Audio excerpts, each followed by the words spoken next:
అందరికీ వందనాలు. చిన్న ప్రార్థన చేసుకొని మనం ప్రారంభించుకుందాం. ప్రేమగల తండ్రి, కృపగల మా నాయన, మీ ఉన్నతమైన, మీ ఘనమైన నామానికి వందనాలు, స్తోత్రాలు.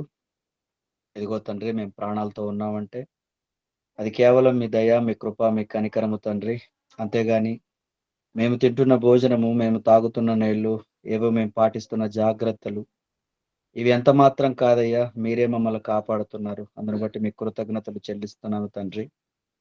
తండ్రి మరి మా బ్రతుకులు ఎలా ఉండాలో, మా జన్మ దేనికి జరిగిందో, తండ్రి మేమందరూ కూడా ఎలా నడుచుకోవాలో, మా విధి విధానాలన్నీ కూడా తండ్రి మరి గ్రంథంలో రాసి, మాకొచ్చేటువంటి భాషలో రాసి తండ్రి మరి చెప్పేవారి చేతిలోను, వినేవారి చేతిలోను గ్రంథంలో ఉన్న సంగతులు అలా ఉన్నాయో లేదో అని పరిశీలించటానికి మీరు ఎంత గొప్ప భాగ్యాన్ని మాకిచ్చి తండ్రి, గ్రంథాన్ని ఎంత చక్కగా మా చేతుల్లో ఉంచారయ్యా! అందును బట్టి మీకు కృతజ్ఞతలు తండ్రి. ఆ జీవ గ్రంథంలోని విషయాలను మాకు నిత్య జీవాన్ని తెచ్చిపెట్టి, ఆ జీవ గ్రంథంలోని విషయాలను తండ్రి మేము ధ్యానిస్తుండగా, చెబుతున్నటువంటి నాకు సహాయమును దయచేయండి. వింటున్న వారు కూడా శ్రద్ధగా మీ మాటలు వినటానికి మంచి మనస్సును వారికి దయచేయమని, మరి తండ్రి మీ మాటలు చెప్పడానికి ఆహ్వానించినటువంటి అన్నగారి కుటుంబాన్ని బట్టి మీకు వందనాలు చెల్లిస్తూ, మరి తండ్రి ముందున్న సమయాన్నంతా మీరు దీవెనకరంగా దయచేస్తారని నమ్ముచు, యేసుక్రీస్తు నామములో ఈ ప్రార్థన మీకు సమర్పిస్తున్నాను తండ్రి. ఆమేన్. మన పాఠం పేరు లక్ష్యం కోసం నిర్లక్ష్యం చేయవలసినవేంటి? నిజంగా లక్ష్యం అనగానే గురి. ఏవండి? నిజంగా ఏదైనా సాధించటం, దేనికోసమైనా తాపత్రయపడటం, గురి కలిగి ఏవండి? జీవించటం. ఇది నా గోల్ అండి అని చెప్పుకుంటారు. నిజంగా ఏంటి గోలు? ఏంటి మీ లక్ష్యం? ఏంటి మీ గురి? అని అడిగితే రకరకాలుగా ఈ లక్ష్యం అంటే తమకున్న లక్ష్యాలను గురించి, పెట్టుకున్న గురి గురించి మాట్లాడుకోవడం జరుగుతుంది ప్రియులారా. స్కూల్లో పిల్లల్లో కూడా టీచర్లు అడుగుతూ ఉంటారు. "ఒరేయ్! నీ గోల్ ఏంట్రా? నువ్వు పెద్దయిన తర్వాత ఏమవుదాం అనుకుంటున్నావు? నువ్వేం చేద్దాం అనుకుంటున్నావు? నువ్వేమి సాధించాలనుకుంటున్నావు?" అని. అప్పుడు ఆ పిల్లలు లేచి చెబుతుంటారండి. "మా లక్ష్యం ఏంటో తెలుసా? నా లక్ష్యం ఏంటో తెలుసా? నేను టీచర్ అవ్వాలని" ఒకడంటాడు. ఇంకా కొంతమంది "నేను డాక్టర్ అవ్వాలనుకున్నానండి" అంటాడు. ఏవండీ ఇంకా కొంతమంది "నేను ఇంజినీర్ అండి" అంటాడు. ఇంకొంతమంది "నేను ఐఏఎస్ అవ్వాలండి" అంటాడు. "నేనొక పెద్ద పోలీస్ అవ్వాలండి" అంటాడు. నిజంగా ఈరోజు మనిషి చెబుతున్నవన్నీ భూమి మీద కడుపును పోషించుకోవటానికి చేస్తున్నాడు కదా పని, ఉద్యోగమని. ఆ ఉద్యోగాలను సంపాదించుకోవటం లేదా సాధించటం అది గోలా? ఏవండీ? ఒకసారి ఆలోచించండి. ఈరోజు ప్రియులారా అదే గోల్ అనుకుంటున్నారు. అదే లక్ష్యం అనుకుంటున్నారు. దానిని సాధించటానికి ఎన్ని ప్రయత్నాలంటే చాలా కష్టపడిపోతుంటాడు ప్రియులారా. ఎంత కష్టపడతాడంటే అది సాధించటం కోసం, దానిని పొందుకోవటం కోసం రాత్రని చూడడు, పగలని చూడడు. ఏవండీ? నిద్ర కంటికి లేకపోయినా లేదండి నేను పట్టు వదలను. ఖచ్చితంగా దాన్ని సాధించే వరకు నేను నిద్రపోను అని 60, 70 ఏళ్ల జీవితంలో కూడుపెట్టే ఉద్యోగం కోసం ఈరోజు ఎంత ప్రయాస మనిషి పడుతున్నాడో మనకు తెలియనిది కాదు. నిజంగా కూడుపెట్టే వాటికి ఏవండీ? వీటి కోసం ఇలాంటి లక్ష్యాలను పెట్టుకొని మనిషి ముందుకెళ్తున్నాడు కదా! నిజమే కదండీ! నిజంగా ఇదిగో నేనొకటి సాధించాలండి అని ఎంతోమంది లక్ష్యాలను పెట్టుకొని, గురులు పెట్టుకొని ముందుకు వెళుతున్నప్పుడు అందులో సాధించేది ఎంతమంది? అందరూ అనుకున్న వాళ్ళందరూ సాధిస్తారంటే, అందులో ఎవరైతే పట్టు కలిగి, ఏవండీ శ్రద్ధ ఉంచి, లక్ష్యం వైపే చూస్తూ ముందుకు వెళ్ళిపోతుంటారో, నిజంగా వాళ్ళే సాధిస్తుంటారు. ఒక 100 మంది లక్ష్యం ఉంచి ముందుకెళ్ళినప్పుడు అందులో 50% సాధిస్తారేమో! మరి మిగతా 50% సాధించలేక ఫెయిలయిపోతున్న వాళ్ళు కొంతమంది, మధ్యలోనే ఆయుష్ అయిపోయి చనిపోయిన వాళ్ళు కొంతమంది, కొద్దిగా సాధించే దగ్గర వరకొచ్చి, ఏవండీ సాధించలేక ఏవండీ ఓడిపోయేవాళ్ళు ఇంకొంతమంది. ఇలా ప్రియులారా ఎంతోమంది తమ జీవితాలలో ఎన్నో సాధించాలని, ఏవేవో చెయ్యాలని అనుకోని, సాధించలేనప్పుడు కొంతమంది సాధించేసి మేము సాధించామోచ్చని గొప్పలు చెప్పేసుకుంటారు. సాధించిన వాళ్ళని అడగండి మీరేం చేశారంటే, ఇదిగోనండి నేను ఐఏఎస్ అయ్యాను. అయిన తర్వాత ఏం నువ్వు చనిపోవా? ఏవండీ? నీకు చావు రాదా? నీ దేహం అలాగే ఉంటదా? ఏ ఉద్యోగం సంపాదించిన వాళ్ళనైనా సరే మనం అడిగితే ప్రియులారా, ఇదిగో అందరూ కూడా చనిపోవలసిందే. మరి చనిపోవలసిన వాళ్ళు ఎందుకు ఇలాంటి లక్ష్యాలు పెట్టుకొని, ఇవి మేము సాధించాలి, సాధించలేకపోతే నా లైఫ్ వేస్ట్ అని లక్ష్యాన్ని చేరుకోలేక చనిపోయిన వాళ్ళు కూడా చాలా మందున్నారండి. నిజం. చాలా మందున్నారలా. ఎందుకండి అతను చచ్చిపోయాడంటే, ఏవండీ అతను గోల్ అండి. అతను కలలు గనేవాడు. ఒక దాన్ని సాధించటం కోసం. ఆ పరీక్షలో ర్యాంక్ వస్తదనుకున్నాడు. కానీ అనుకున్న ర్యాంక్ రాలేదు. అందుకని సూసైడ్ చేసుకున్నాడండి. ఏంటి అంత డీప్‌గా వెళ్ళిపోయావు నువ్వు అవి సాధించటానికి? నిజంగా అంతలా సాధించి నువ్వు ఇప్పుడు ఆ ఉద్యోగాన్ని సంపాదించుకున్నావు కదా! మరి ఆ ఉద్యోగం నిన్ను చావు నుండి ఏమైనా రక్షిస్తదా? ఏవండీ? ఈరోజు మనుష్యుల ప్రయాసంతా ప్రియులారా దేనికోసం? బైబిల్‌లో ఒక చక్కని మాట చూద్దాం చూడండి ఈ సమయంలో. ఇర్మియా గ్రంథము 51వ అధ్యాయము 48వ వచనాన్ని ఒకసారి పరిశీలిద్దామండి. చదువుకుందాం చూడండి ఒకసారి. జనములు వృధాగా ప్రయాసపడుచున్నారు. వాళ్ళ ప్రయాస దేనికట? వృధా. ఏమిటికి పనికిరాదు. దేని గురించి మాట్లాడుతున్నాడిక్కడ?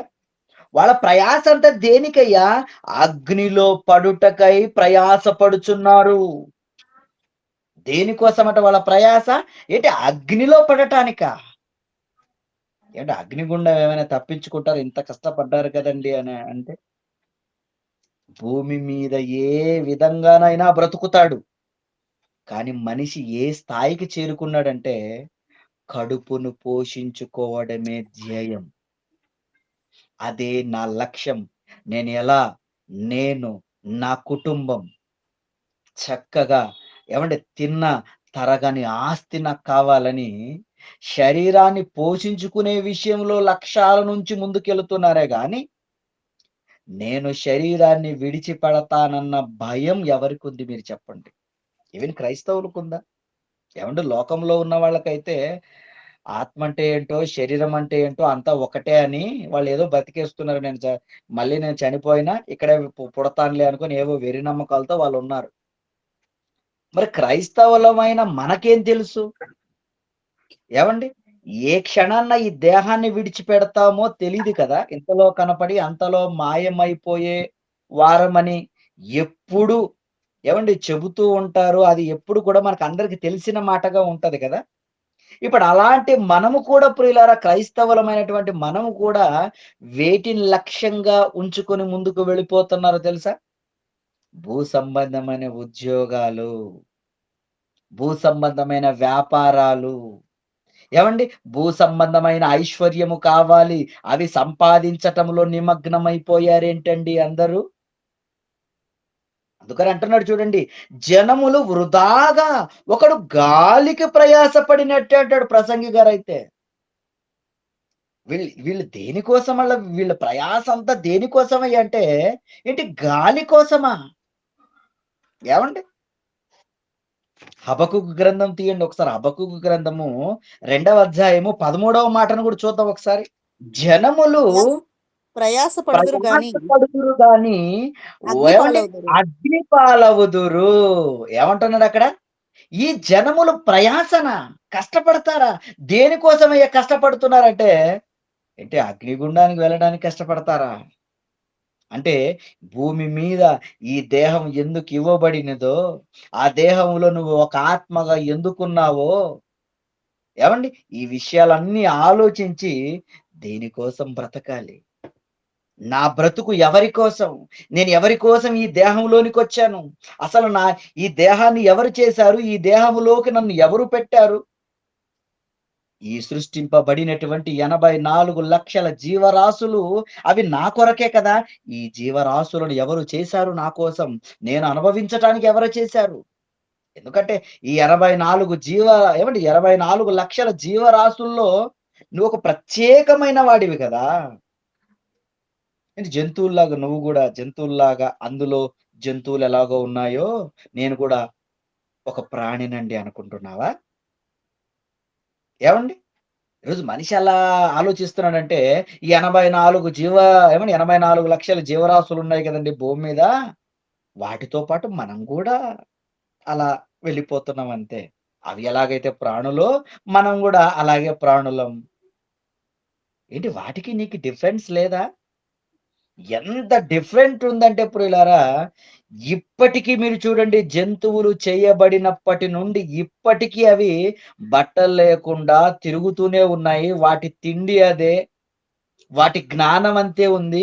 మరి నువ్వు జంతువుల కంటే ఎంత వెరైటీగా ఉన్నావయ్యా నువ్వు. కారణం నువ్వు దేవుని కుమారుడివి. నీకది అర్థం కావటం లేదు. ఏవండి? సాక్షాత్తు మనిషి దేవుని కుమారుడు. అవి ఆలోచన చేసినట్టుగా నువ్వు ఆలోచన చేస్తున్నావా? వాటికేముందండి జ్ఞానం. ఇప్పటికి ఏమైనా వండుకొని తినగలవా అవి? అడవికి రాజు పేరుకి సింహం. కానీ ఏమి లాభం? వంట చేయటం రాదు. అంతే కదండీ! చక్కగా ఉడికించుకొని మట్టి ఏమి తాకకుండా మాంసానికి తింటదా? అడవికి రాజైనా అది జంతువు. మరి నువ్వు? మనిషి ఎలా ఈరోజు జ్ఞానులు గూడా ఎలా ఆలోచిస్తున్నారంటే, ఏవండీ మనిషి అన్ని జీవరాశుల్లాగే మనిషి కూడా వచ్చేసాడు భూమి మీదకి. ఏదో సముద్రంలో నుండి ఒక ఏదో ఒక నాచులో నుండి తను ఏవండీ ప పరిణామం చెందాడు అని దిక్కుమాలిన థియరీలన్నీ చెబుతాడు. అసలు మనిషిగా నువ్వు దేవుని కుమారుడివి. నిజంగా దేవుని కుమారుడు అని సెకండ్‌లతో నిరూపించొచ్చు తెలుసా అండి? మనిషి దేవుని కుమారుడు.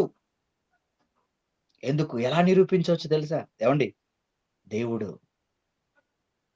భూమి ఆకాశములను చేశాడు. భూమి మీద జంతువులను చేశాడు. ఆకాశంలో ఎగిరే పక్షులను చేశాడు. మనం చూస్తున్న ప్రకృతినంతటిని చేశాడు కదా! దేవుడు చేశాడు. ఇది మనిషి చేయలేదు కదా! ఇప్పుడు ఆకాశములో ఎగిరే పక్షిని చేసిందెవరు? దేవుడు. ఇప్పుడు ఆకాశములో ఎగిరే పక్షిని చేసినటువంటి దేవుని కుమారుడుగా మనిషి ఏం చేశాడో తెలుసా? నువ్వు దేవుని కుమారుడివి గనుక, అతనిలో ఒక భాగమే గనుక, నువ్వు కూడా ఆకాశములు ఎగిరే పక్షిని చేయగలిగావు. అంటే విమానాన్ని చేయగలిగావు. ఒక హెలికాప్టర్ ఏ జంతువైనా చేయగలిగిందా? ఏ విమానమైనా చేయగలిగిందా? మనిషే ఎందుకిలా ఆలోచించగలిగాడు చెప్పండి? ఆకాశములో ఎగిరేదాన్ని మనిషే ఎలా చేయగలిగాడు? మనిషి ఎందుకు చేయగలిగాడో తెలుసా? మనుషులలో ఉన్నది దేవుని నుండొచ్చిన ఆత్మ. యోబు గ్రంథం 32వ అధ్యాయము. నిజంగా దేవుడండి ఎన్ని విషయాలు మన కొరకు భద్రపరిచాడంటే ప్రియులారా, చూద్దాం చూడండి యోబు గ్రంథం 32వ అధ్యాయము 8వ మాటను మనం ఒకసారి ఆలోచిస్తే ప్రియులారా, అయినను అయినను నరులలో నరులలో ఆత్మ ఆత్మ ఒకటి ఒకటి ఉన్నది. ఉన్నది. నరులలో ఏముందట? ఆత్మ ఒకటి ఉన్నది. ఈ ఆత్మకు ప్రియులరా అక్కడ అంటాడు, సర్వశక్తుడగు దేవుని ఊపిరి వారికి వివేచన కలుగజేస్తుందట. వాళ్ళ ఆత్మ ఎక్కడి నుంచి వచ్చింది తెలుసా? సర్వశక్తుని నుండి వచ్చింది. ఆయనే ఈ యొక్క ఆత్మకు వివేచన, జ్ఞానము ఆయన ఊపిరి వలన వచ్చిందిది. అంతే కదండీ! ఆయన ఊపిరి ఏవండి నరునిలోనికి ఊదితే నరుడు జీవాత్మ అయ్యెను అని చదువుకుంటాం మనం. ఆయన నుండొచ్చిందే అది. అందుకనే ఈ నరుల గురించి ఏం చెప్తారో తెలుసా? మీరందరూ సర్వోన్నతుని కుమారులు. కీర్తనల గ్రంథం 82వ కీర్తన 6వ మాట చాలా సార్లు చదువుకున్నారు మీరు. ఏవండి? కీర్తనల గ్రంథము 82వ కీర్తనలో 6వ మాటను మనం చూసినప్పుడు మనమందరం ఎవరట? మీరు మీరు మీరు దైవములు. దైవములనియు మీరందరూ సర్వోన్నతుని కుమారులు. అంటే మనమందరం ఎవరండి? సాక్షాత్తు దేవుని పిల్లలం.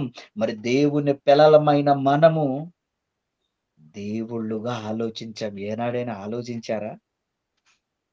ఎంత పవర్ అండి మనకున్నది. నిజంగా మన నాలెడ్జ్ ఒకసారి ఆలోచించండి. మనిషికున్నటువంటి నాలెడ్జ్ ఏవండీ దేవుడు ఎండాకాలం చేశాడు. వానాకాలం చేశాడు. చలికాలం చేశాడు.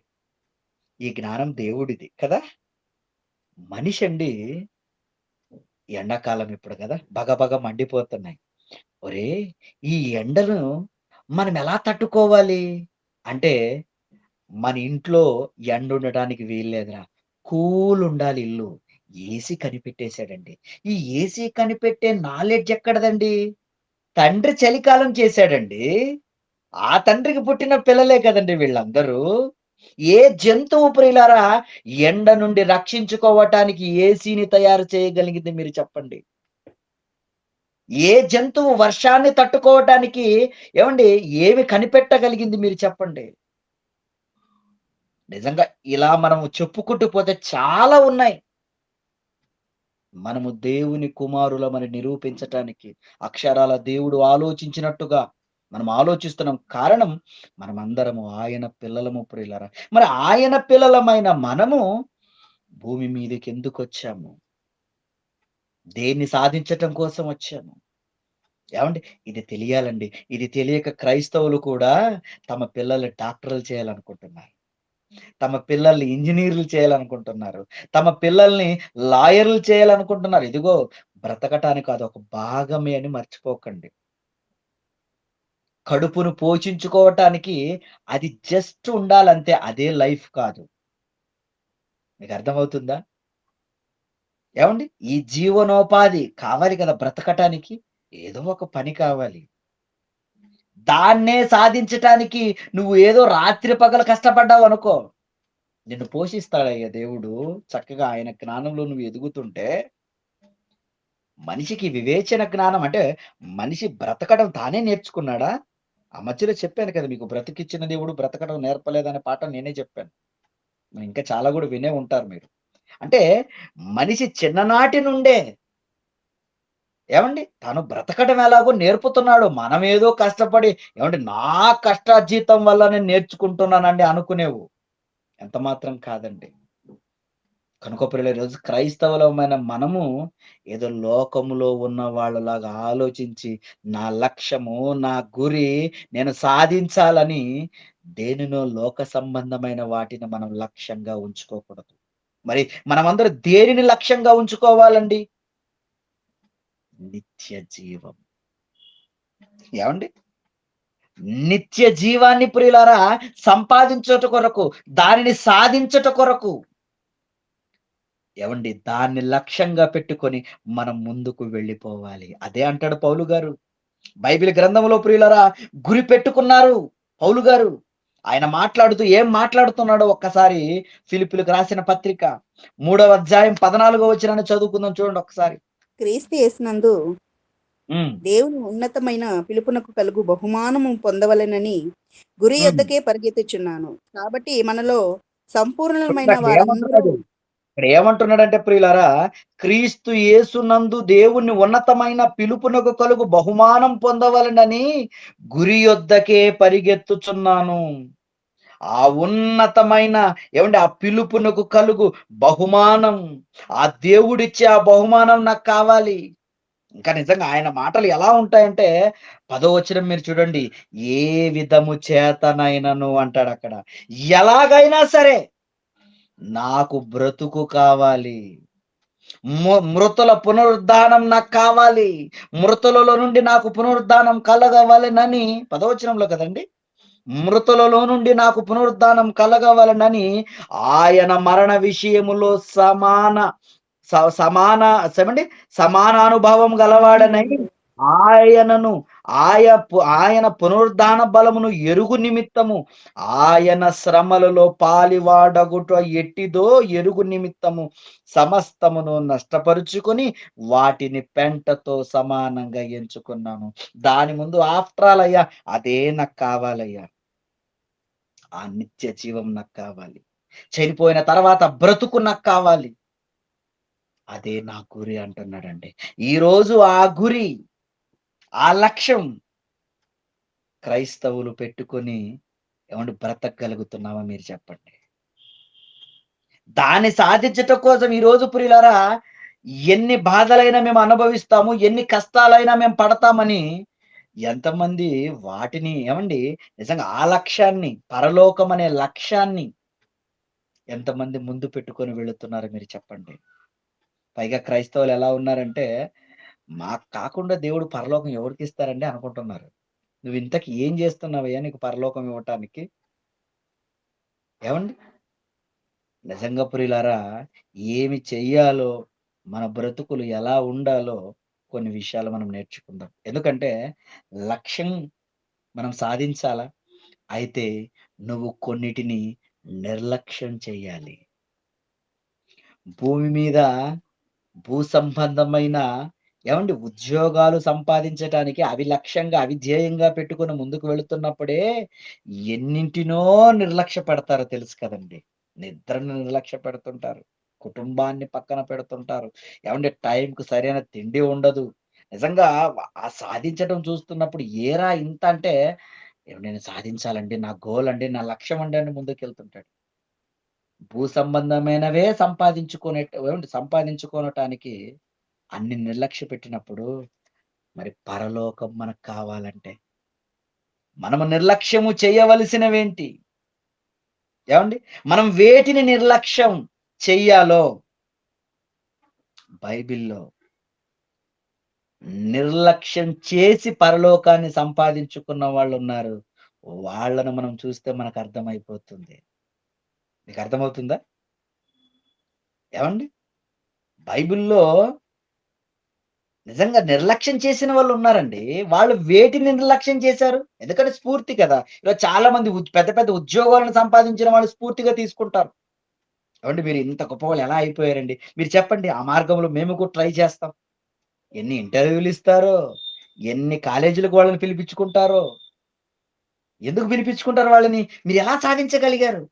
మీరెలా ఇంత గొప్పవాళ్ళు కాగలిగారు? చెప్పండి. కొన్ని ట్రిక్స్ చెప్పండి మాకు.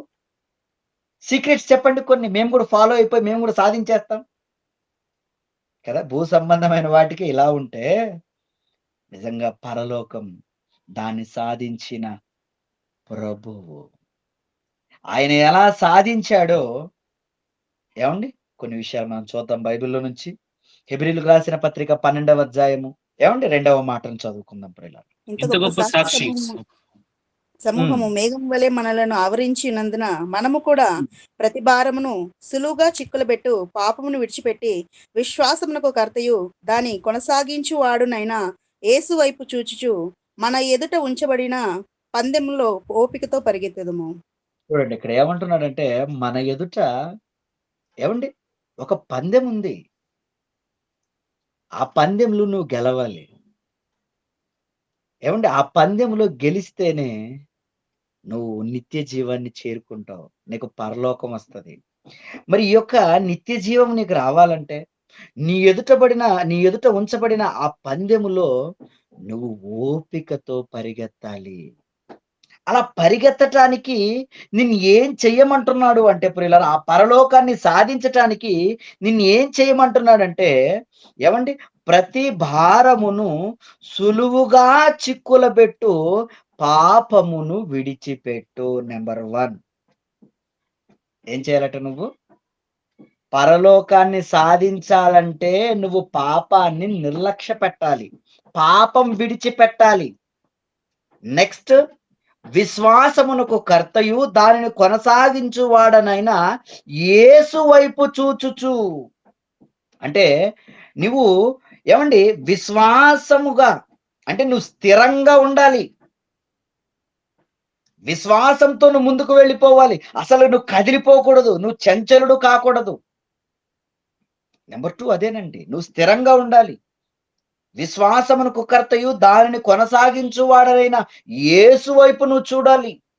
అలా చూస్తున్నప్పుడు నీకేముండాలో తెలుసా? ఓపిక. పాపాన్ని విడిచిపెట్టాలి 1. 2 విశ్వాసంతో ముందుకు వెళ్ళిపోవాలంటే నువ్వు స్థిరంగా ఉండాలి. 3 ఓపికతో నువ్వు నడుచుకోవాలి. ఏవండీ నిజంగా ఈ వీటిలో ఏది తక్కువైనా మీరు పరలోకానికి వెళ్ళరండి. లేదండి నేను పాపం చేయట్లేదు. కానీ విశ్వాసం లేదండి అన్నారనుకోండి, ఏం లాభం లేదండి.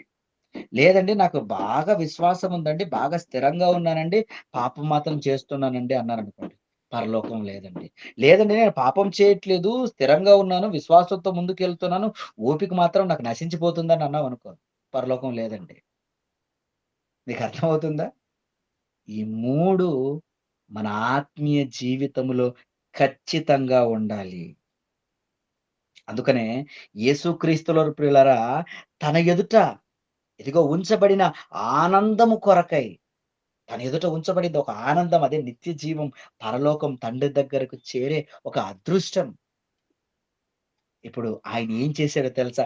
ఈ 3ను ప్రియులారా, ఏవండి అంటే పాపం విషయంలో కానీ, విశ్వాస విషయంలో కానీ, ఓపిక విషయంలో కానీ, మనము జయము పొందాలంటే యేసుక్రీస్తుల వారు నిర్లక్ష్య పెట్టినవి మనము నిర్లక్ష్య పెట్టాలి. కిందకి మీరు చదివితే, ఆయన తన ఎదుట ఉంచబడిన ఆనందము కొరకై అవమానమును నిర్లక్ష్యపెట్టి, మళ్ళీ చెప్తున్నాడు చూడండిక్కడ. ఆయన ఏం నిర్లక్ష్య పెట్టాడంట? అవమానమును నిర్లక్ష్యపెట్టి, సిలువను సిలువను సహించి సహించి, అంటే సిలువ అనగానే శ్రమలు, కష్టాలు. శ్రమలు సహించి దేవుని ఇంకేమంటారు? సింహాసనం యొక్క ఆ! దేవుని సింహాసనం యొక్క కుడి కుడి పార్శ్వమున పార్శ్వమున ఆసీనుడై ఉన్నాడు. ఆసీనుడయున్నాడు. మీరు అలసట పడకయు, మీ ప్రాణములు విసుగకయు ఉండునట్లు పాపాత్ములు పాపాత్ములు తనకు వ్యతిరేకముగా చేసిన తిరస్కారం అంతయు ఓర్చుకొనిన ఆయనను తలంచుకొనుడి. ఏమని ఇక్కడ నిజంగా ఎలా మాట్లాడుతున్నాడు చూడండి. ఇదిగో మీరు అవమానాలను నిర్లక్ష్య పెడుతున్నారా? శ్రమలను నిర్లక్ష్య పెడుతున్నారా? తిరస్కారములను మీరు నిర్లక్ష్య పెడుతున్నారా? ఏవండి? పాపాత్ములట ఏవండి? ఏం చేశారట? తనకు వ్యతిరేకముగా చేసిన తిరస్కారమంతయు ఓర్చుకొనిన ఆయన ఎవరు? ప్రభువైన యేసుక్రీస్తుల వారండి. నిజంగా ఆయన జీవితాన్ని గనక మనం చూస్తే, ఎలాగండి మహానుభావుడు అవి నిర్లక్ష్య పెట్టగలిగాడు? ఈరోజు నీ జీవితంలో నువ్వు అవమానాన్ని నిర్లక్ష్య పెట్టగలవా? కొద్దిగా అవమానం వస్తే తట్టుకోరు తెలుసా మీకు చాలా మంది.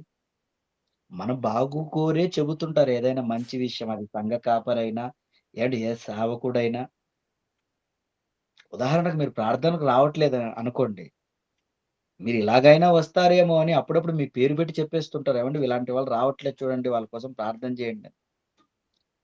అలాంటప్పుడు నువ్వు దాన్ని అవమానంగా ఫీల్ అయ్యి, ఏవండీ నలుగురిలో నన్నన్నారనుకోని నువ్వు అవమానంగా ఫీల్ అయితే ఎలా? ఇదొకలాగుంటే, ఇంకా కంపెనీల్లోనా, లేదా పని చేసే చోట ఎక్కడైనా సరే, లేదా ఫ్రెండ్‌షిప్‌లోనైనా సరే, లేదా దేవుడిని నమ్మునందుకు నువ్వు అవమానంగా ఏదైనా ఫీల్ అవుతున్నావా? ఏది అసలు అవమానం అనుకుంటున్నావు నువ్వు చెప్పు? యేసుక్రీస్తుల వారికొచ్చినటువంటి అవమానాలు మనకేమైనా వచ్చాయా మీరు చెప్పండి? ఆయన జీవితంలో ఎదుర్కొన్న నిజంగా సమస్యలను గాని, అవమానాలను కానీ, ఇబ్బందులను కానీ, ఆయన బ్రతుకులో మనం ఆలోచించినప్పుడు ప్రియులారా, దేనికి సరిపోవండి మనకున్న అవమానాలు ప్రియులారా. ఆయనకొచ్చిన శ్రమలు ప్రియులారా ఈరోజు మన ముందు పెట్టుకొని ఆలోచిస్తే దేనికి కూడా సరిపోవు. ఆయన పడినటువంటి నిజంగా పాపాత్ములు చేసినటువంటి ఆ తిరస్కారాలు కూడా ఎంత తిరుగుబాటండి. ఈరోజు ఎవరైనా మన మాట వినకపోతే, వాడేంట్రా వాడు మాట ఇనట్లేదు అస్సలు. ఏవండీ ఎప్పుడు వాడు తిరస్కరిస్తూ ఉంటాడు. అవిధేయుడు వాడని వారిని మనం ఏమంటే నీచంగా చూడటం కానీ, వారిని పక్కన పెట్టడం గాని మనం చేస్తుంటాం. నిజంగా పాపాత్ములు ఆ రోజు ఆయన్ని ఎంతలా తిరస్కరించారు. కానీ వాళ్ళు ఎంతలా ప్రేమించాడండి ఆయన. అంటే వీటినన్నిటిని ఎలా నిర్లక్ష్యం చేయగలిగాడాయన? ఏంటి ఆయనకున్నటువంటి స్టామినా? ఈరోజు మనకున్నటువంటిది? ఉందా మనకంత శక్తి?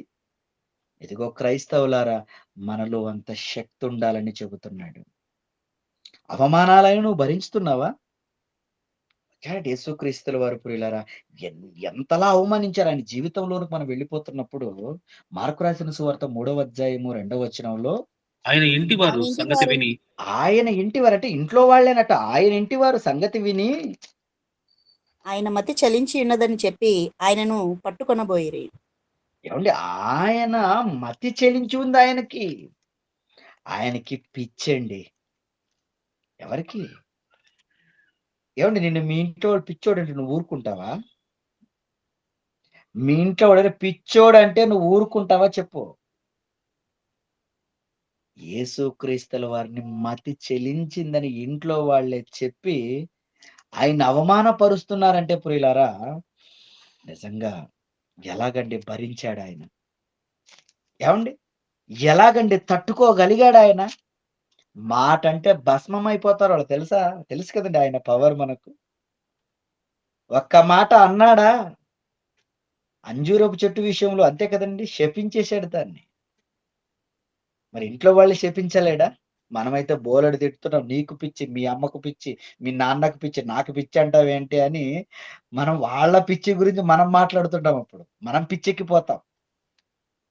కానీ యేసుక్రీస్తుల వారు ప్రియులారా అక్కడ నిజంగా వాళ్ళు ఇంట్లో వాళ్ళొచ్చినప్పుడు, ఇంట్లో అందరూ నిజంగా అసలు గుంపులుగా ఆయన దగ్గరకొస్తున్నప్పుడు ఏంటి? ఈయనలో ఉన్న ప్రత్యేకత ఏంటి అని ఆయన కోసం ఆలోచించక పిచ్చి పట్టిందని చెప్పేస్తున్నారు చూడండి. ఎంత అవమానం మీరు చెప్పండి. ఏవండీ? అయినా ఆయన సహించుకున్నాడా? ఏవండీ? అయినా ఆయన సహించుకొని ముందుకు వెళ్ళిపోయాడా? అవునండి. నిత్య జీవం కోసం. ఏవండీ? నేను మాదిరిగా ఉండాలి అనేకులకు. నాలాగే ఉండాలందరూ. ఏ దాన్ని నువ్వు పట్టించుకోవద్దు. ఎందుకే నువ్వు భావోద్వేగానికి గురవుతావు. మైండ్ రిలాక్స్ పెట్టుకో. సమాధానంగా ఆలోచించు. నీకన్నీ అర్థమైపోతాయి. ఏవండీ? ఒక బాధొస్తుందంటే దేన్ని బట్టొస్తది బాధ నీకు? కన్నీళ్ళొస్తున్నాయంటే దేన్ని బట్టొస్తాయి నీకు కన్నీళ్ళు? నవ్వొస్తదంటే దేన్ని బట్టి నీకు నవ్వొస్తది? నీ ఆలోచనని బట్టే కదా! ఒకసారి ఆలోచనని నీకుండే ఆలోచనలను మార్చుకుంటే ఆ దుఃఖం రాదేమో! ఆలోచన చేంజ్ అవుతదేమో! ఏవండీ ఇలా ఆలోచించారా ఎవరైనా మీరు చెప్పండి? అంతే కదండీ! ఈరోజు మనం తీసుకునే ఆలోచనలే మనల్ని కృంగదీస్తుంటాయి. అబ్బా! నాకే ఎందుకు జరిగిందండి ఇలా? ఏంటి నాకొచ్చిన కష్టం ఎవ్వరికి రాలేదా? నేను ఉండకూడదు. నేను బతకూడదు. నాలాంటి వాడు ఉండడానికి ఛాన్సే లేదనుకోని దిక్కుమాలిన పనులన్నీ చేసేసుకుంటుంటారు. కొంతమంది చూడండి కోపాల్లో గోడకేసి గుద్దుతుంటారు తలకాయల్ని. కొంతమంది చాకులు తీసుకొని కోసేసుకుంటారు. ఎందుకయ్య కొంచెం ఆలోచించు. ఆవిడన్న మాటని అంత సీరియస్‌గా తీసుకోవద్దు నువ్వు. వాళ్ళన్న మాట అంత సీరియస్‌గా తీసుకోవద్దు. నిజంగా ఇవి అర్థమైపోతే ప్రియులారా, ఏ భార్యాభర్తల మధ్యన గొడవ ఉంటుంది చెప్పండి? ఏ సంఘములో గొడవలుంటాయి మీరు చెప్పండి? పీస్‌ఫుల్‌గా ఈరోజు క్రైస్తవులంటే సమాజం మెచ్చుకోదగ్గ ఉందంటే కారణం మనలో ఉన్న మనశ్శాంతి. మనకు యేసుక్రీస్తుల వారు చెప్పి వెళ్ళిపోయాడండి. ఎలా పీస్‌ఫుల్‌గా ఉండాలి. ఇదిగో పిచ్చంటున్నారండి ఇంట్లో వాళ్ళు. ఎలాగండి ఆయన సమాధానంగా ఉండగలిగాడు? ఒక్కడే ఉన్నప్పుడు కదా అన్నది మరి. గుంపులుగా ప్రజలందరూ వచ్చారక్కడ. అంతే కదండీ! నువ్వు అందరి మధ్యలో అంటావా అంటారు మనమైతే. నువ్వొక్కడే ఉన్నప్పుడు ఏమన్నాను పర్లేదు. అందరున్నప్పుడు నన్ను అంతలేసిన మాట అన్నాడండి అంటారు. లోకరక్షకుడు. కలిగున్నదేది ఆయన లేకుండా కలగలేదు. ఏవండీ? నిజంగా ఎలా ఉండగలిగాడు మీరు చెప్పండి? నిగ్రహం ప్రియులారా. అది మనకు నేర్పాడు. అది మనకు అర్థం కాలేదు గనకనే పేటరేగిపోతుంటాం మనమంతా. ఏవండీ ఇది ఇంకా ఇక్కడేనా? ఇంకా చూడండి మీరొకసారి. మత్తయి రాసిన సువార్త 13వ అధ్యాయము 55వ వచనాన్ని కూడా మీరు చూడండి. ఇతడు వడ్లవాని కుమారుడు కాడా? ఇతని తల్లి పేరు మరియ కాదా? ఎలా యాకోబు తీసేస్తున్నారంటే ఇతను వడ్లవాని కుమారుడు కాడా? ఇతన్ని మేము చూడలేదా? వీడేంటి మాకు నీతులు చెప్పడం ఏంటి? మన భాషలో మీకు చెప్తున్నా అర్థం కావాలని. వాళ్ళ తలంపులు ఎలా ఉన్నాయంటే, ఇతనెవర్రా వడ్లవాని కుమారుడు కాడా? ఆ వడ్రంగి పని ఆయన కుమారుడు ఈయన ఏంటి ఇంత గొప్పగా చెప్తే మేము వినాలా? ఎంత అవమానం నిజంగా మీరు చెప్పండి. ఇది ఎలా మాట్లాడుతున్నారు చెప్పండి. వాళ్ళ మాట ఎలా ఉంటదంటే ప్రియులారా, ఇతను చూడలేదా మనం? వీడు చెప్పొచ్చాడండి పెద్దగా. అప్పుడు మనల్ని ఎవరైనా ఈ మాట అన్నారనుకోండి, "నువ్వేంట్రా మాకు చెప్పేదంటే" అయితే నేను చెప్పడానికి అర్హుడు కాదా? సర్లే సైలెంట్ అయిపోతాను నేను. మనం ఇలా అయిపోతుంటాం మనం. ఏవి పట్టించుకోకండి ప్రియులారా. నిలబడండి గట్టిగా. మీరనుకున్నది సాధించటానికి మీరు చెప్పే మాటలు ఈరోజు ఎందుకంటే మనం చానా మన ఊర్లో వాళ్ళే మన మాట వినరు. ఎందుకంటే మన బతుకులు పాతవి అలా ఉన్నాయి మరి. అంత బిల్డప్ ఇచ్చాం మరి.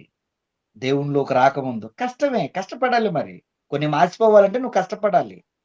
ఏదో అన్నారులెండి, నా మాట ఎవరు పట్టించుకోరులెండి, నా లైఫ్ అలా ఉంది, ఇలా ఉంది, ఒకప్పుడు అనుకుంటే నువ్వు ముందుకు రావు. వాళ్ళలాగే ఉంటారు. నీకు వేలు ఎత్తి చూపించకుండా అంటే భక్తి విషయంలో ముందుకెళ్ళు నువ్వు. పాపాన్ని విడిచిపెట్టు నువ్వు. ఏవండీ స్థిరంగా ఉండు నువ్వు. ఓపికతో ఉండు నువ్వు. సమస్తము నీ కోసం సమకూడి జరుగుతది. ఇది అర్థం కాదు ఎవరికీ. ఏవండీ?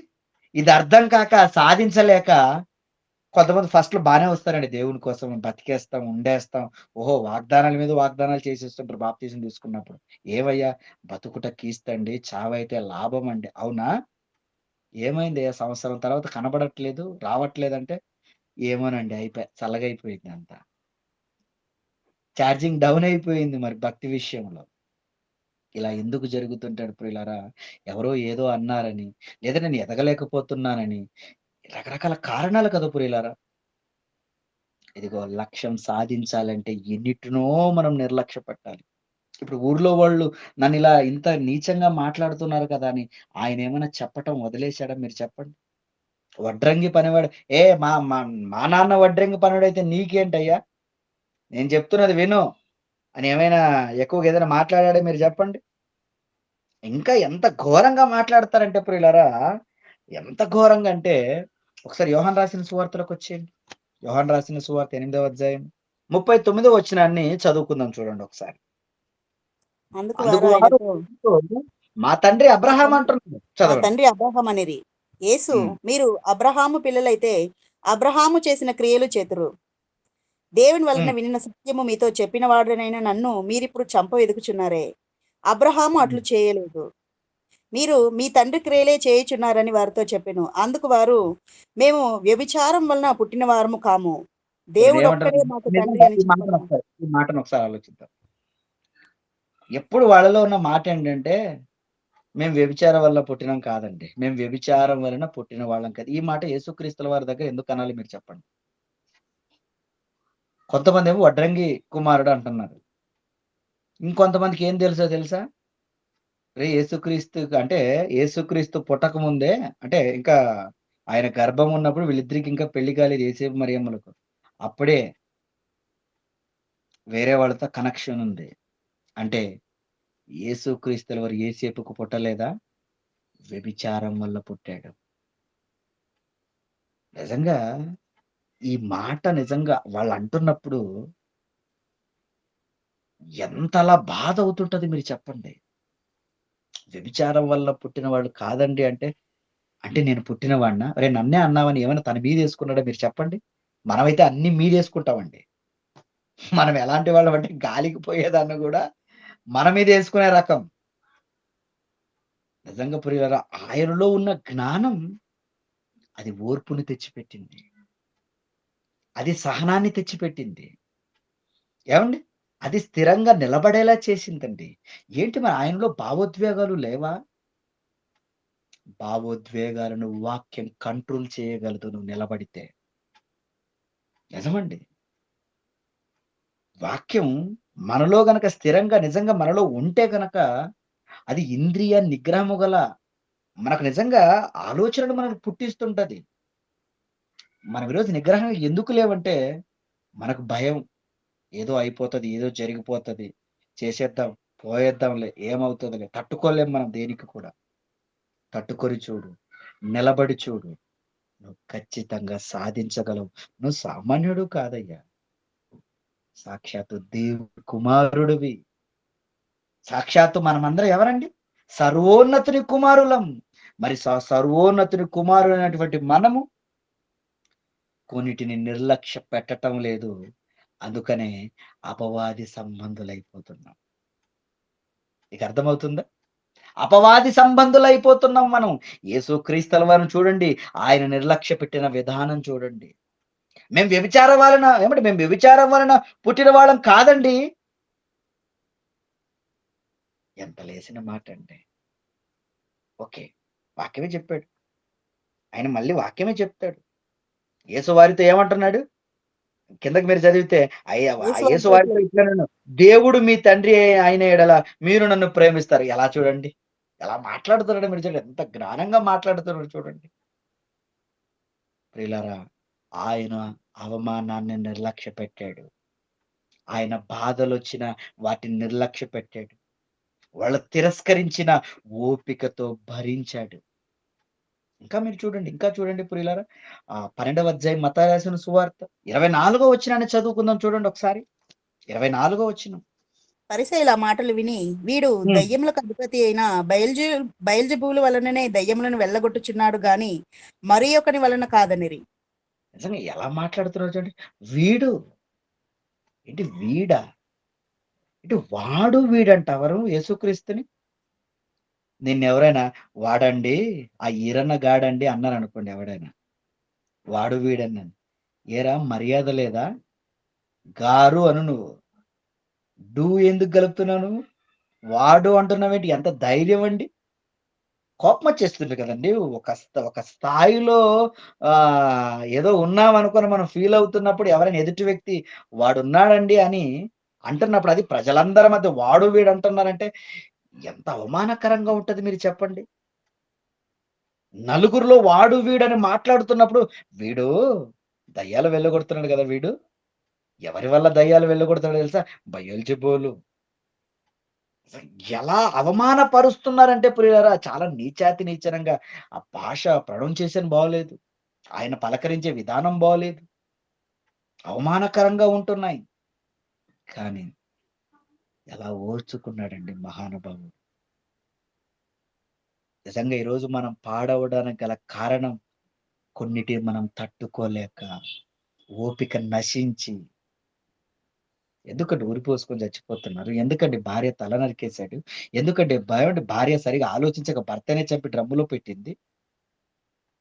తమ భావోద్వేగాలు కంట్రోల్ చేసుకోలేక వెళ్ళిపోతున్నారు నరకానికి. ఇదిగో వాక్యం మన దగ్గరకొచ్చింది. ఈ వాక్యం మనల్ని సత్యవంతులు చేస్తుంది. జ్ఞానవంతులుగా చేస్తుంది. ఎలా నడుచుకోవాలో బుద్ధివంతునిగా చెబుతది. లక్ష్యం మనం ఏది పరలోకం పెట్టుకున్నప్పుడు పిల్లలారా, ఆ పరలోకాన్ని సాధించటం విషయంలో భూమి మీద ఈ దేహాన్ని నువ్వు ఎలా కంట్రోల్ చేయాలో, ఆత్మ ద్వారా నువ్వు ఈ దేహాన్ని ఎలా నడిపించాలో దేవాది దేవుడు మనకు చెబుతూనే ఉంటాడు ప్రియులారా. యేసుక్రీస్తులో అందుకని ఆయన వాక్యం ఇది దేన్ని ముందు పెట్టిన వాక్యంతో సమాధానం ఉంటది ఆయనకి. ఏమంటే ఎలా సమాధానం చెప్తుంటాడో మీరు చెప్పండి. ఏ ఆశ వచ్చినా, శరీర సంబంధమైన ఏ ఆశలు రాని, అది శరీరాశనా, నేత్రాశనా, జీవపుడంబమా, అది ఏదైనా రాని, వాక్యం మళ్ళీ. ఎందుకంటే వాక్యం నిండుకొని ఉంది.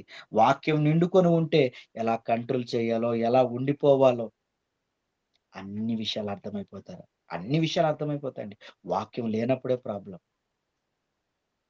వాక్యం మనలో లేదు గనుకనే మనం పాపాన్ని విడిచిపెట్టలేకపోతున్నాం.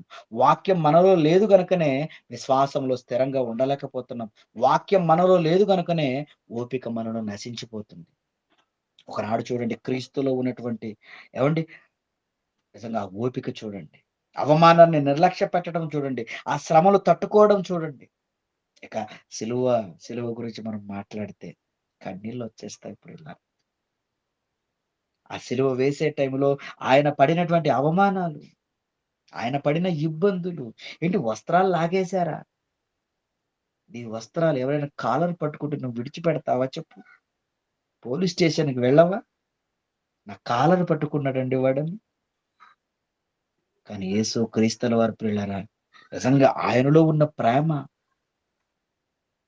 ఎదుటి వ్యక్తుల పట్ల ఉన్నటువంటి ఆ ప్రేమ, ఇతడు కూడా నా సహోదరుడే కదా! ఏవండీ ఈరోజు మనకుందా ఆ భావన? నా వాళ్ళు అనుకుంటే మీకు ఏ ప్రాబ్లమ్స్ వస్తాయి మీరు చెప్పండి? నిజంగా ప్రియులారా ఎలా ఈ అవమానాలను ఆయన నిర్లక్ష్య పెట్టగలిగాడు. ఈరోజు మనం నిర్లక్ష్య పెడితే మనము కూడా సాధిస్తాం పరలోకం. ఆ సిలువ వేసే సమయంలో ఎందుకండి కొడుతున్నారటండి.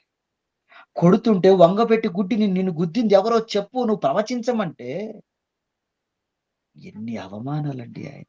అందుకనే ఆయన సిలువను సహించి ఇవన్నీ దేనికి సహిస్తున్నాడో తెలుసా? ఆనందం ఉంది నా ముందు. పరిగెత్తుతుంటాడు. ఐఏఎస్ సెలెక్ట్ అవ్వాలి, లేదా ఏదో ఒక ఆర్మీకి నేను సెలెక్ట్ అవ్వాలి. పరిగెత్తుతుంటాడు, పరిగెత్తుతుంటాడు. దమ్మొస్తుంటది, ఆయాసం వస్తుంటది. కొన్ని వీడియోలు చూసారండి, మతిపోయిందండి. ఒక ఆర్మీకో, దేనికో సెలెక్ట్ అవ్వటానికి పరిగెత్తుతున్నాడు. ఇంకా గీత దూరం ఉంది, పడిపోయాడు ఇతను. పడిపోయినా కూడా దొర్లుకుంటూ వెళ్ళిపోతున్నాడండి. లేవడానికి కూడా అవ్వటం లేదండి. దొర్లుతూ, దొర్లుతూ వెళ్లి గీత ముట్టేసాడు. ఏంటి అంత రిస్క్ ఎందుకు తీసుకున్నావంటే, నేను సాధించాలండి. అది నా ముందుంది. ఈ కష్టం నాకు ఏం కనపడలేదండి. ఆ గోల్ నా ఎదురుగా ఉంది. క్రీస్తు ఎదుట కూడా ఆనందం ఉంచబడింది. దేవుడున్నాడు. ఆ దేవుడి ఇష్టం నేను నెరవేర్చాలి. తండ్రి కుడిపార్శ్వం నాకు రెడీగా ఉంది. అక్కడికి నేను వెళ్ళిపోవాలి. మానవులందరికీ నా అడుగుజాడలు నేను ఉంచిపోవాలి. అందుకనే క్రీస్తు మన కొరకు బాధపడి అని అంటాడు. పేతురు రాసిన మొదటి పత్రిక 2వ అధ్యాయము. చూడండి ఏమంటున్నాడు అక్కడ. పేతురు రాసినటువంటి మొదటి పత్రిక 2వ అధ్యాయము. ఏమండి? పేతురు రాసినటువంటి మొదటి పత్రిక 2వ అధ్యాయము 21వ వచనాన్ని మనం చదువుకుంటున్నప్పుడు, క్రీస్తు కూడా మీ కొరకు బాధపడి తన అడుగు జాడల యందు నడుచుకొనున్నట్లు మీకు మాదిరి ఉంచిపోయెను. ఆయన పాపము చేయలేదు, ఆయన నోట ఏ కపటము కనపడలేదు. ఆయన దూషింపబడి బదులు దూషింపలేదు. ఆయన శ్రమ పెట్టబడి బెదిరింపక న్యాయముగా తీర్పు తీర్చు దేవునికి తన్ను తాను అప్పగించుకొనెను. ఎంత వండర్ఫుల్ మాటలు మీరు చెప్పండి. ఈరోజు ప్రియులారా, లక్ష్యం మన ముందుంది. అది పరలోకం. దాన్ని సాధించాలంటే యేసుక్రీస్తుల వారు ఉంచిపోయిన అడుగు జాడలు. నిజంగా ఆ అడుగు జాడల యందు మనం నడుచుకుంటున్నామా? అయితే నువ్వు సాధించగలవు పరలోకం. అది సాధించాలంటే ఆయన నిర్లక్ష్య పెట్టిన వాటిని మరి నువ్వు నిర్లక్ష్య పెడుతున్నావా? నిర్లక్ష్య పెడుతున్నారా నిజంగా? ఏమండి? ఈ లోకపు జనులైతే వాటిని పొందటానికేమో గాని, మరి నువ్వైతే దేనికి? ఏవండి ఎంత చక్కగా ఆయన మాట్లాడతాడంటే ప్రియులారా, ఒకసారి చూద్దాం చూడండి. కొరింథీయులకు రాసినటువంటి మొదటి పత్రిక 9వ అధ్యాయము 24వ వచనాన్ని చదువుకుందాం ఒకసారి. 24 నుంచి. పందెపు పరుగునందు పరుగెత్తు వారందరూ పరుగెత్తుదురు గాని ఒక్కడే బహుమానం పొందునని మీకు తెలియదా? అటువలే మీరును బహుమానం పొందినట్లుగా పరుగెత్తుడి. మరియు పందెమందు పోరాడు ప్రతివాడు అన్ని విషయములందు మితముగా ఉండును. వారు క్షయమగు కిరీటమును పొందుటకును, మనమైతే అక్షయమగు కిరీటమును పొందుటకును నిమిత్తముగా ఉన్నాము.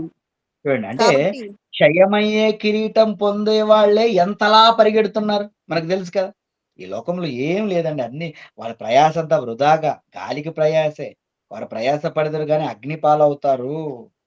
జనములు వృధాగా ప్రయాస పడతారని చదువుకున్నాం మనం బోలెడు మాటలు. ఇలా వృధా అని తెలిసినా వాళ్ళ ప్రయాసలు ఎలా ఉన్నాయి మీరు చెప్పండి. ఏమండి? క్షయమయ్యే దానికోసం ఇంత ప్రయాస ఉన్నప్పుడు అక్షయమైనది మనం పొందుకోబోయేదేంటి? అక్షయమగు కిరీటం. కనుక నువ్వు మితంగా ఉన్నావా? లిమిట్‌లో ఉన్నావా? హద్దులు దాటుతున్నావా? మనకంటూ హద్దులున్నాయి కదండీ. మనకంటూ దేవుడు ఇలాగే ఉండాలి. నిన్ను స్వాతంత్రుడుగా చేశాడు నిన్ను. నాయనా, నీకు నువ్వుగా రావాలి నా దగ్గరకు. నీ ముందు పెడుతున్నాను నేను. నువ్వు సాధించాలి దాన్ని. ఏవండి? 10వ అధ్యాయం 23 కూడా మీరు చూడండి అక్కడ.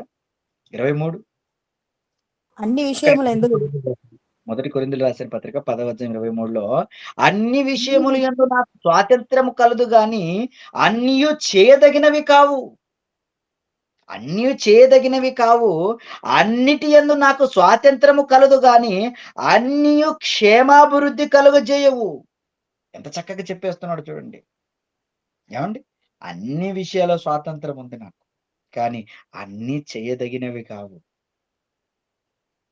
ఏవి చెయ్యాలో దేవుడు ఎన్నో విషయాలను గ్రంథంలో రాసి మనకు వినిపిస్తున్నాడు కదా ప్రియులారా. మరి ఆ గ్రంథంలో వ్రాయబడినట్లు మన జీవితాలను ఉంచుకొని ఆ లక్ష్యం కోసం నిజంగా అవమానమును నిర్లక్ష్య పెట్టే వారంగా ఉన్నామా? శ్రమలను నిర్లక్ష్యం పెట్టే వారంగా ఉన్నామా? తిరస్కారమును నిర్లక్ష్య పెట్టే వారముగా ఉన్నామా? ఏవండి? పాపాన్ని విడిచిపెట్టే వారంగా ఉన్నామా? విశ్వాసంలో స్థిరంగా ఉండే వాళ్ళంగా ఉన్నామా? ఏవండి నిజంగా ఈ విషయాలన్నిటిని మనం ముందుకు తీసుకొని నిజంగా ఓపికతో ప్రతి దాన్ని సాధించాలంటే ఓపిక, ఆ ఓపికతో ఏవండి మనం ముందుకెళ్తున్నామా మీరు చెప్పండి? నిజంగా యేసుక్రీస్తుల వారు నేర్పించిన విధానాన్ని బట్టి ఓపిక మనలోకి తెచ్చుకొని ఏవండి పాపము నా యందు పాపమున్నదని ఎవడు నిరూపించును అని అనగలిగాడు అంటే ఎలాగండి బ్రతికాడాయన? ప్రతి దానిని నిర్లక్ష్యపెట్టు. నువ్వెందుకు గొప్పవాడు కావు. ఏవండి? నువ్వు పట్టించుకోవద్దు. పనికిరాని విషయాలు నువ్వు పట్టించుకోకు. భావోద్వేగాలకు నువ్వు గురైపోకు.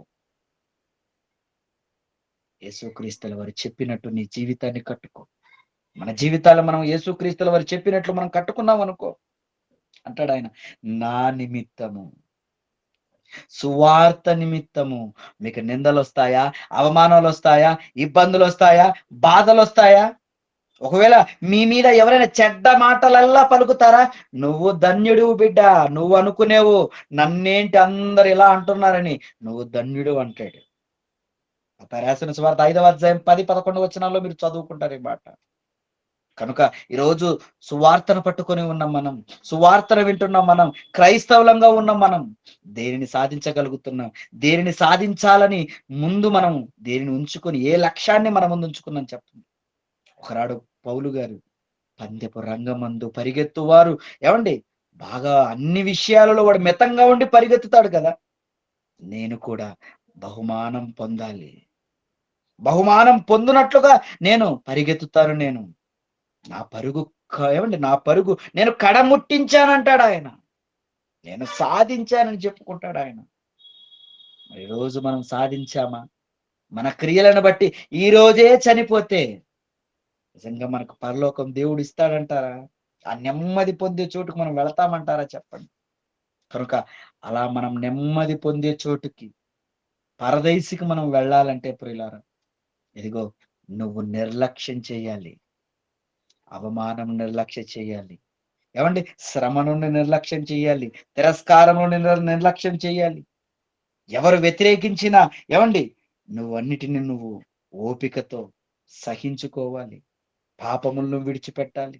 విశ్వాసములో స్థిరంగా ఉండాలి. ఇలా ఎన్ని చెప్పాం మీరు చెప్పండి. ఒక్కసారి క్రీస్తు జీవితాన్ని చూడండి. ఆయననే చూస్తూ వెళ్ళిపోండి. ఆయన్నే చూడమన్నాడా? పక్కను చూడమన్నాడా? విశ్వాసమునకు కర్తయు దానిని కొనసాగించువాడనైన యేసు వైపు చూచుచు. అలా యేసు వైపు చూచి లక్ష్యం కోసం ఇదిగో ఇప్పుడు చెప్పిన వాటన్నిటిని నిర్లక్ష్య పెడితే ఖచ్చితంగా నిత్య జీవాన్ని స్వతంత్రించుకుంటాం. అది కావాలా? అయితే ఇవి నిర్లక్ష్య పెట్టు. లేదండి వీటిని నిర్లక్ష్య పెట్టడానికి నా చేత కాదంటావా? నువ్వు పొందుకోలేవయ్యా కిరీటాన్ని. నువ్వు పొందుకోలేవా నిత్య జీవాన్ని. ఒకసారి ఆలోచించు. ఈ లోకంలో ఏదైనా సాధించాలంటే ఇంత కష్టం ఉన్నప్పుడు మరి పరలోకం ఊరకనే వస్తదో చెప్పు. సాధించయ్యా. నిలబడు. దేవుడు నీకెప్పుడు తోడుంటాడు. అంతే కదండి. ఆయనట ఇదిగో నువ్వు నీకు ఒకవేళ కష్టాలొచ్చినప్పుడు, ఇబ్బందులొచ్చినప్పుడు బిడ్డ భయపడకు బిడ్డ. కింద అంటాడు చూడండి మీరు 10వ అధ్యాయంలో ఏవండి 13వ వచనంలో సాధారణముగా మనుషులకు కలుగు శోధన తప్ప మరి ఏది మీకు సంభవింపదు. దేవుడు నమ్మదగినవాడని కింద అంటాడు చూడండి. భయపడకు. నువ్వు సాధిస్తున్నప్పుడు నిన్ను ఎంకరేజ్‌మెంట్ చేయటానికి, నువ్వు సాధిస్తావని చెప్పటానికి ఎప్పుడు నీ వెనక ఉంటాడు. నీ గురించి అన్నీ తెలుసు ఆయనకి. నీ గురించి అన్నీ తెలిసిన వాళ్ళు ప్రపంచంలో ఎవరైనా ఉన్నారంటే నీ భార్య కాదు. నీ ఫ్రెండు గాదు. దేవాది దేవుడు. నీ నడక, నీ పడక, నీ చర్యలను బాగుగా తెలిసినటువంటి వాడు. కనుక ఆయన ఎప్పుడు నీతోనే ఉంటాడు. నువ్వు సాధించగలవు. కనుక దేవుడు చెప్పినట్లు ప్రియులారా నిజంగా ఆ లక్ష్యాన్ని అనగా నిత్య జీవాన్ని మనం ముందు పెట్టుకొని ముందుకు వెళ్ళిపోతున్నప్పుడు యేసుక్రీస్తుల వారు ఎలాగైతే లోక సంబంధమైన వాటిని నిర్లక్ష్య పెట్టాడో మనం కూడా నిర్లక్ష్య పెడితే ఆ నిత్య జీవాన్ని స్వతంత్రించుకుంటాం. ఈ పాఠం మీకు అర్థమైంది నమ్ముతున్నాను. ప్రార్థన చేస్తాను. కళ్ళు మూసుకోండి. ప్రేమగల తండ్రి, కృపగల మా నాయన, మీ ఉన్నతమైన మీ ఘనమైన నామానికి వందనాలు, స్తోత్రాలు. ఇదిగో తండ్రి మరి లక్ష్యం కోసం నిర్లక్ష్యం చేయవలసినవేంటి అని మేము ఆలోచించినప్పుడు తండ్రి, నిజంగా యేసుక్రీస్తుల వారు ఆయన జీవితంలో నిర్లక్ష్యం చేసిన విధానం మేము చూసినప్పుడు తండ్రి, అవమానాలు, శ్రమలు, బాధలు, కష్టాలు, తిరస్కారములను, నిజంగా ఆయన అడుగుజాడలు నడిచినటువంటి అపోస్తలులు కూడా అంతేనయ్యా. మరి ఈరోజు ఆయనను ధరించుకున్నామని చెప్పుకున్న మేము వీటిని నిర్లక్ష్యంగా మరి మేము చూసుకుంటున్నామా? వీటిని నిర్లక్ష్యం చేస్తున్నామా? వీటిని పట్టించుకుంటున్నామా? ఒక్కసారి మమ్మల్ని మేము పరిశీలించుకొని పరీక్షించుకుని, లోకంలో ఉద్యోగాలను సంపాదించటానికే 60-70 ఏళ్ల బ్రతుకులో ఏదో ఈ బ్రతుకులో సుఖంగా తినటానికి ఇంత కష్టం ఉన్నప్పుడు, ఇంత కష్టపడాల్సిన అవసరత ఉన్నప్పుడు, నిత్య జీవమయ్యా, చావే లేనటువంటి నిజమైన వాస్తవమైన ఆ జీవం మాకు కావాలంటే, మా ఎదుట ఉంచబడిన ఆనందము కొరకై నిజంగా మేము ఎలా బ్రతకాలి తండ్రి? కనుక విశ్వాసమునకు కర్త అయినటువంటి నిజంగా ఆ యేసుక్రీస్తుల వారిని మా సొంత రక్షకుణ్ణి మేము చూస్తూ, ఆయనలో నిజంగా ఆయన చెప్పిన మార్గములో, ఆయన అడుగు జాడలలో మేమందరం బలం కలిగి, ధైర్యం కలిగి, ఓపిక కలిగి తండ్రి, మీరు ఈ వేటినైతే విసర్జించమని, వేటినైతే విడిచిపెట్టమని చెప్పారో పాపము జోలికి పోకూడదు. ఎందుకంటే సులువుగా చిక్కులు పెట్టేస్తుందయ్యా. కనుక దాని వైపు మేము నాయన చాలా జాగ్రత్తగా ఉంటూ, వివేకులముగా ఉంటూ, జ్ఞానం కలిగిన వారముగా ఉంటూ, సక్రమంగా నాయన మీ యందు భయభక్తులు కలిగి ఆ నిత్య జీవాన్ని మేము టార్గెట్ పెట్టుకొని దాన్ని సాధించటానికి కావలసినటువంటి సహాయమును దయచేయండి. ఇదిగో తండ్రి, మీ మాటలు విన్నారు, ఏ ఒక్కరు విని విడిచిపెట్టేవారుగా కాకుండా, విన్న వాక్య ప్రకారాన్ని నెమరు వేసుకుంటూ వారి జీవితాలలో నాయన మరి లక్ష్యం కోసం తండ్రి మరి నిర్లక్ష్యం చేసేవారుగా, వాక్యం చెప్పినది తండ్రి మరి నిర్లక్ష్యం చేసేవారుగా ఉండటానికి కావలసిన సహాయమును దయచేయండి. ఇదిగో తండ్రి, మీ మాటలు వినిపించారు. అయ్యగారి కుటుంబాన్ని బట్టి వందనాలు తండ్రి. ఎస్జి పాలయ్య గారి కుటుంబాన్ని బట్టి మీ కృతజ్ఞతలు చెల్లిస్తున్నాం. అయ్యగారు వృద్ధాప్యంలోనికి వెళ్ళారు. అయ్యగారికి మంచి ఆరోగ్యాన్ని ఇవ్వండి. అమ్మగారిని బట్టి కూడా వందనాలు మీరు జ్ఞాపకం చేసుకుని, వారికి ఇచ్చిన పిల్లలు శాంపాలను బట్టి వందనాలు, వారి భార్య, వారి పిల్లలను బట్టి వందనాలు తండ్రి. వారి కుటుంబం ఇంకా మీ సేవలు బహుబలంగా నాయన అనేకుల ఆత్మల రక్షణార్థమే ముందుకు వెళ్ళటానికి కావలసిన సహాయమును దయచేయండి. ఇవ్వబడిన సంఘాన్ని బట్టి మీకు ప్రార్థన చేస్తున్నాం. సంఘస్థులు కూడా చక్కగా విధేయులుగా వారికి ఆనందం తెచ్చిపెట్టేవారు ఉండటానికి కావలసిన సహాయమును దయచేయండి. అందరికీ మంచి ఆరోగ్యాన్ని, మంచి ఆయుష్ని మీరు దయచేస్తారని నమ్మొచ్చు. ఎందుకు ఎన్నిక లేనటువంటి నాకు ఈ భాగ్యాన్ని మీకు ఇచ్చినందుకు మీ కృతజ్ఞతలు చెల్లిస్తూ యేసుక్రీస్తు నామములో ఈ ప్రార్థన మీకు సమర్పిస్తున్నాను తండ్రి. ఆమేన్. ఓకే ప్రియులారా, అందరికీ వందనాలు. ఆమేన్.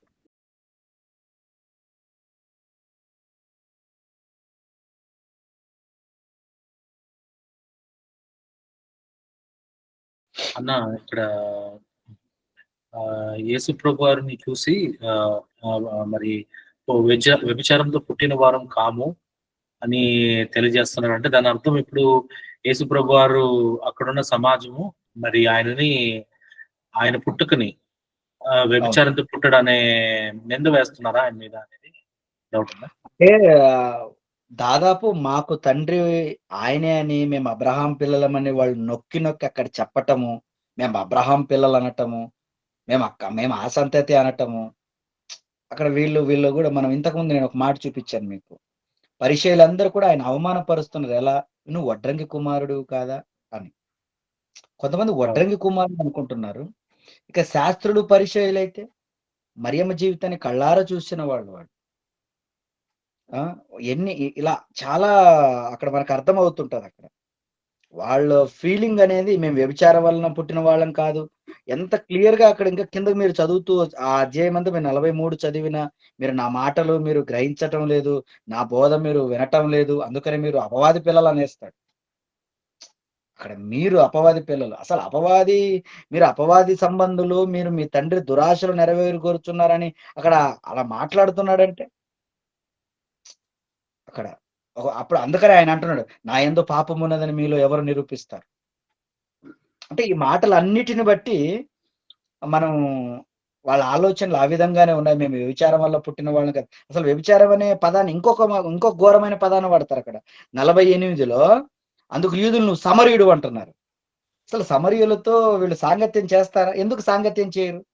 సమరయులు అనగానే వాళ్ళు వ్యభిచారులు. వాళ్ళతో ఉండటం కానీ అసలు వాళ్ళు నీళ్లు కూడా తాగరు వాళ్ళు ఇచ్చేవి. దూరంగా ఉంటారు. నువ్వు సమరయుడు అంటున్నారు చూడండి. అంటే ఈ మాటలన్నిటిని బట్టి మనం ఆధారం చేసుకొని వాళ్ళ ఆలోచన ఇది అని అంచనా వేయొచ్చు. అందుకని అక్కడ యేసుక్రీస్తులో కూడా మీరు నన్ను అవమానపరుస్తున్నారు అంటాడు. ఆయన కోపం వచ్చి మీరు నన్ను అవమానపరుస్తున్నారు అంటాడు. మీరు అక్కడ చూడండి ఆ మాట. 49లో యేసు నేను దయ్యం పట్టిన వాడను కాను, నా తండ్రిని మహిమపరచున వాడను, మీరు నన్ను అవమానపరుస్తున్నారు. చాలా అవమానపరిచారు అక్కడ ఆయన్ని. సొంత ఇంటి వారంటే వారు పుట్టిన తమ్ముళ్ళు గాని చెల్లెలు గాని కూడా సేమ్ అదేలాగా ఆయన్ని ఇంటి నుంచి వెళ్ళిపోవడం అని చెప్పడం. మతి చెలించింది అన్నారనమాట. ఒకవేళ అక్కడ మనం రాయబడింది తీసుకోవాలి. ఇక్కడ కూడా రాయబడింది నేను చెప్పాను. వాళ్ళు వ్యభిచారం అని అన్నారు గనక వ్యభిచారం ఉంది నేను చెప్పాను నేను. అక్కడ వాళ్ళు పిచ్చి అంటున్నారు. అంటే మతి చెలించింది అంటారు. ఇంకా మీరు ఇక్కడ ఎక్కడ 7వ అధ్యాయంలో మీరు చూస్తే విశ్వాసం ఉంచలేదు అంటాడు. ఆయన సహోదరులైనను ఆయనది విశ్వాసం ఉంచలేదు. అంటే పెద్దగా నమ్మకం లేదు వాళ్ళకి. నువ్వు ఇక్కడ ఎందుకు చేస్తావు, వెళ్ళి ఎక్కడో వెళ్ళి చేయిపో అనే రకం వాళ్ళు మాట్లాడతారనమాట. మీరు అక్కడ 7వ అధ్యాయం అంతా మీరు చదువుకుంటే నువ్వు ఏమండి యూదుల మధ్య నువ్వు ఎందుకు సంచరించటం లేదు, అలా నువ్వు చేయుచున్న క్రియలు నీ శిష్యులు చూచినట్లు ఈ స్థలం విడిచి యూదయకు పో, అలా కించపరిచే విధంగా మాట్లాడారనమాట వాళ్ళు. అందరికీ వందనాలండి.